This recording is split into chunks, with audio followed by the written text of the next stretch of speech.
இந்த கொடுமை அப்படின்னு கோயிலுக்கு போனால் அங்கே ஒரு கொடுமை ஜிங்குன்னு ஆண்டிச்சான் அப்படின்வாங்க இல்லையா? அந்த மாதிரி இங்கே இருக்கவன் தான் ஒழுங்காக படம் பண்ணல, அட்லீஸ்ட் இவனுங்களாவது ஒழுங்காக படம் பண்ணியிருப்பானுங்கன்னு அவன் படத்தை போய் உட்காந்து பார்த்தா, பார்த்ததுக்கப்புறம் தெரியுது நம்ம படம் எவ்வளோ பரவாயில்ல அப்படின்னு. அப்படி என்ன கூத்து பண்ணியிருக்கான் அப்படின்றது இந்த வீடியோ ஃபுல்லாக பாருங்கள், உங்களுக்கு தெரியும். Hi my dear friends and families, welcome to voice of Lingesh. இன்றைக்கி இந்த வீடியோவில் நம்ம த ஃபேமிலி ஸ்டார் படம் எப்படின்னு தான் பார்க்க போகிறோம். ஸோ வீடியோக்குள்ளே போகிறதுக்கு நம்ம சேனலை சப்ஸ்கிரைப் பண்ணாமல் இருந்தால் மறக்காமல் சப்ஸ்கிரைப் பண்ணிக்கோங்க. இந்த வீடியோ ஃபுல்லாக பார்த்துட்டு பிடிச்சிருந்தா லைக் பண்ணுறது மட்டும் இல்லாமல் உங்கள் ஃப்ரெண்ட்ஸ்க்கும் ஷேர் பண்ணுங்கள். கருத்துக்கள் இருந்தால் கண்டிப்பாக கமெண்ட் செக்ஷனில் சொல்லுங்கள். ஸோ வாங்க இப்போ வீடியோக்குள்ளே போகலாம்.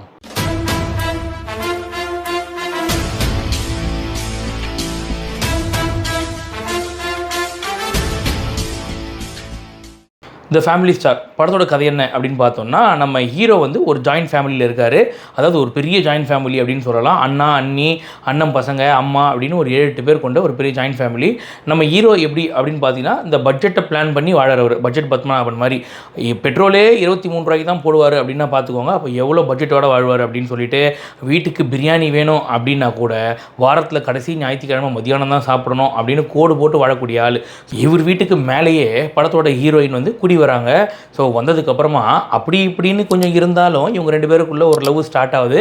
அழகான லவ் அப்படின்னே சொல்லலாம். ஸோ இறுதியாக இந்த லவ்வை நம்ம வீட்டில் இருக்க எல்லாருக்கும் சொல்லணும் அப்படின்னு இவர் வெயிட் பண்ணுற தருணத்தில் திடீர்னு இவருக்கே தெரியாமல் ஒரு அதிர்ச்சியான ஒரு சம்பவம் நடந்துச்சு. அது என்ன, இதுக்கப்புறம் என்ன நடந்துச்சு அப்படின்றது தான் படத்தோட கதை. ஸோ படத்தோட பாசிட்டிவ் என்ன அப்படின்னு பார்த்தீங்கன்னா, கண்டிப்பாக எல்லாரோட நடிப்பும் ரொம்ப நல்லாவே இருந்துச்சு அப்படின்னு சொல்லலாம். ஒரு கேரக்டர் யூஸ் பண்ணியிருக்காங்களா யூஸ் பண்ணலையா அப்படின்றது ரெண்டாவது விஷயம். ஆனால் நடிப்பை பொறுத்த வரைக்கும் எல்லாம் நல்லா நடிச்சிருக்காங்க அப்படின்னு கண்டிப்பாக சொல்லி ஆகணும். மியூசிக் அண்ட் பேக்ரவுண்ட் கூட நல்லா தான் இருந்துச்சு படத்தில். அதுக்கப்புறம் எனக்கு ரொம்ப பிடிச்சது இன்டர்வல் சீன். அந்த இன்டர்வல் பிளாக்ல ஒரு ட்விஸ்ட் ஒன்று இருக்கும். அது உண்மையிலே ரொம்ப சூப்பராகவே இருந்துச்சு அப்படின்னு சொல்லலாம். இந்த மாதிரி படங்களில் ஒரு பெரிய பிரச்சனையாக இருக்கக்கூடியது என்ன அப்படின்னு பார்த்தீங்கன்னா, டப்பிங் இஷ்யூ மட்டும்தான். பட் இந்த படத்தில் அந்த இஷ்யூவை நான் பெருசாக ப்ராப்ளம்னே சொல்ல மாட்டேன். ஏன்னா அதை தாண்டி பெரிய இஷ்யூ எல்லாம் இருக்குது படத்தில். ஏன் படமே ஒரு பிரச்சனைன்னு கூட சொல்லலாம். அது என்ன அப்படின்றது ஒன் பை ஒன் பார்ப்போம் இப்போ நம்ம. ஸோ முதல் பிரச்சனை என்ன அப்படின்னு பார்த்தீங்கன்னா, படத்தோட ஆரம்பத்திலேயே ஹீரோ ரொம்ப சிக்கனமாக வாழக்கூடியவருங்க அப்படின்ற மாதிரி சொல்கிறாங்க இல்லையா? அதுக்கு 1-2 சீன் இருந்தாலே போதாதான் நமக்கு? அதுக்குன்னு 3/4 மணி நேரத்துக்கு படத்தை எடுத்து வைப்பீங்க. ஹீரோ தோசை விடுற சீனு, தோசைக்கு சிஜி ஒர்க்கெல்லாம் பண்ணி இவங்க பண்ண அலம்பல் இருக்கே, ஐயோ அப்பப்பா. சரி, இதெல்லாம் எவ்வளோ பரவாயில்ல. படத்தில் ஃபைட் சீன் இருக்குது பாருங்கள், எல்லாம் பாலையா ஃபைட்டு. அதாவது ஒரு 10 வருஷத்துக்கு முன்னாடி அந்த ஃபைட்டெல்லாம் உட்காந்து ரசிச்சிருப்போம், இல்லைன்னு சொல்லலை. அதுக்குன்னு இப்போவுமாங்க அதே மாதிரி ஒரு செவுத்தை பார்த்து எட்டி உதைக்கிறாரு, தரையில் கம்பியை வச்சு குத்துறாரு, ஒரு கம்பியை கையிலேயே வளைக்கிறாரு, ஒரே ஆட்டோக்குள்ளே 7 பேர் இறங்கி வந்து ஃபைட் பண்ணி வைக்கிறாரு, கிளைமேக்ஸ் ஃபைட்டில் 100 பேர் அடிக்கிறாரு. இதெல்லாம் கூட எவ்வளோ பரவாயில்ல. ஹீரோவை பற்றி ஒரு புக் ஒன்று எழுதியிருக்காங்க. அது என்ன அப்படின்னு பார்த்தீங்கன்னா, ஹீரோ ரொம்ப சிக்கனமாக வாழக்கூடியவர். அவர் வந்து பார்த்தீங்கன்னா, இந்த மாதிரி ஒரு மனுஷன் கண்டிப்பாக எல்லா குடும்பத்துக்கும் தேவை அப்படின்னு சொல்லிட்டு நம்ம ஹீரோயின் மேடையில் பேசிட்டு, இந்த மாதிரி ஒரு உன்னத மனுஷனுக்கு நீங்கள் வெறும் கைத்தட்டல் மட்டும் பார்த்தாது, எழுந்து கண்டிப்பாக ஸ்டாண்டிங் ஆவேஷனே கொடுத்தாகணும் அப்படின்னு சொல்லிட்டு மொத்த கரோடி வந்து நிற்க வைக்கிறாங்க. நான் என்ன கேட்குறேன், அப்படி என்ன பண்ணிட்டார் ஹீரோ? குடும்பத்தை கவனிக்கிறாரு. ஏன் நாங்கள் கவனிக்கலையா?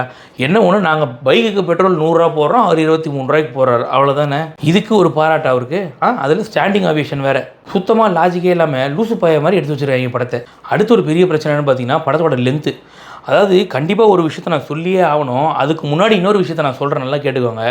படம் உட்காந்து பார்த்துட்ருக்கேன், செகண்ட் ஹாஃப் தான். சரி, ஓகேன்னு ஒரு முக்கியமான ஒரு ஃபோன் கால் வந்துச்சு. சரி, இதை பேசிட்டு வந்துடுவோம், படம் எப்படியே 2-3 சீன் போவோம், என்னன்றதை பக்கத்தில் ஒரு கேட்டு தெரிஞ்சுப்போம் அப்படின்னு சொல்லிட்டு ஃபோன் பேசி ஒரு காலவர் கழித்து வந்து பார்க்குறேன். நான் எந்த சீனில் விட்டு போனோம் அதே சீன் தான் ஓடிக்கிட்டு இருக்கு. பக்கத்தில் இருக்க அண்ணன் கிட்ட, அண்ணன் எத்தனை வேறு திருப்பி ரிப்பீட்டடாக அதை போயிட்டுருக்கா, இது டெக்னிக்கல் இஷ்யூவா அப்படின்னு கேட்டேன். அதே சீன் தான் ஓடிட்டு இருக்கு. நம்ம 2 மணி நேரமாக என்ன படத்தை பார்த்தோமோ அதை மொத்தத்தையும் கதையாக சொல்லிட்டு இருக்காப்புல நம்ம ஹீரோ அப்படிங்கிறாரு. அத்தாடி, இது தெரிஞ்சால் இன்னொரு 1/4 மணி நேரம் எக்ஸ்ட்ராவே ஃபோன் பேசி வந்துருக்கலாம் போலேயே. அந்த அளவுக்கு படத்தை லென்த்தாக வளவளன்னு இழுத்து வச்சுருக்காங்க. தேவையில்லாத சீனுன்றது படத்தில் ஊர்பட்டது இருக்குது. படத்துக்கு ஃபேமிலி ஸ்டார் அப்படின்னு பேர் வச்சுட்டு ஃபஸ்ட் ஹாஃப் ஃபுல்லாக ஃபேமிலியை காமிச்சிட்டு செகண்ட் ஹாஃபில் வெறும் வீடியோ காலில் மட்டும்தான் ஃபேமிலியை காட்டுவார். ஏன்னா இவங்களுக்கு அடுத்து என்ன பண்ணுறதுனே தெரியாமல் அமெரிக்கா போயிட்டு அங்கே இருக்க மக்களுக்கெல்லாம் இவர் வீடு கட்டி கொடுக்குறேன்னு பிளான் பண்ணிட்டு சுற்றிட்டு இருக்காப்புல. அப்புறம் அந்த காமெடி ஆக்டர் வெண்ணிலா கிஷோர், அவர்லாம் வந்து எவ்வளோ ஒரு நல்ல ஒரு காமெடி ஆக்டர். அவரை கூட்டி வந்து சொம்படிக்க விட்டுறாங்க படத்தில். அதாவது ஒரு குறை 2 குறை இருந்தால் கூட சரி மன்னிச்சு விட்டுடலாம். மொத்த படமே ஒரு குறையாக இருந்தால் நம்ம என்னங்க பண்ண முடியும்? ஃபர்ஸ்ட் ஹாஃபாவது ஏதோ ஒரு கிரிஞ்சு பண்ணி வச்சுருந்தாங்க. சரி, இன்டர்வல் பிளாக்ல ஒரு ட்விஸ்டோட முடிச்சாங்க. இந்த இன்டர்வல் பிளாக்கே போதுமே அடுத்த படத்தை நவுத்துறதுக்கு செகண்ட் ஹாஃப் ஃபுல்லாக நல்லா காமெடியாக கிறிஸ்பாக கொண்டு போயிருக்கலாமே அப்படின்னும் போது அந்த இன்டர்வலுக்கும் செகண்ட் ஹாஃப்க்கும் சம்மந்தமே இல்லாமல் ஒரு படத்தை எடுத்து வச்சிருக்காங்க. மொத்தத்தில் படம் எப்படி இருக்குது அப்படின்னு கேட்டிங்கன்னா, இந்த படத்தோட கான்செப்டே ஒரு லவ் ஸ்டோரி, ஹீரோவும் ஹீரோயினும் சேர்ந்தாங்களா இல்லையா அப்படின்றது தான். ஆனால் படம் பார்க்குற நம்ம நிலமை, இதுங்க சேர்ந்தா என்ன செத்தா என்ன, எங்களை சாவடிக்காமல் விடுங்கடா அப்படின்ற நிலமையில தான் உட்காந்து எல்லாரும் படம் பார்த்துட்டு இருக்கிறோம். ஒரு 2.75 மணி நேரத்துக்கு லாஜிக்கே இல்லாத ஒரு மெகா சீரியல் பார்க்கணும் அப்படின்னு நினச்சிங்கன்னா தாராளமாக போய் உட்காந்து பாருங்கள். ஆனால் உயிருக்கு உத்தரவாதம் இல்லை, அது இப்போயே நான் சொல்லிடுவேன். இந்த படத்துக்கு நம்ம வாய்ஸ் ஆஃப் லிங்கேஷ் சேனல் கொடுக்கக்கூடிய ரேட்டிங் 3/10. இந்த ரிவ்யூ பிடிச்சிருந்தா மறக்காம லைக் பண்ணுறது மட்டும் இல்லாமல் உங்கள் ஃப்ரெண்ட்ஸ்க்கும் ஷேர் பண்ணுங்கள். கருத்துக்கள் இருந்தால் கண்டிப்பாக கமெண்ட் செக்ஷனில் சொல்லுங்கள். இன்னும் நம்ம சேனலை சப்ஸ்கிரைப் பண்ணலையா, மறக்காமல் சப்ஸ்கிரைப் பண்ணுங்கள். அப்போ தான் நம்ம போடுற எல்லா வீடியோவும் உங்களை வந்து சேரும். இன்னொரு இன்ட்ரெஸ்டிங் ரிவ்யூவில் சந்திக்கிறேன். Bye bye.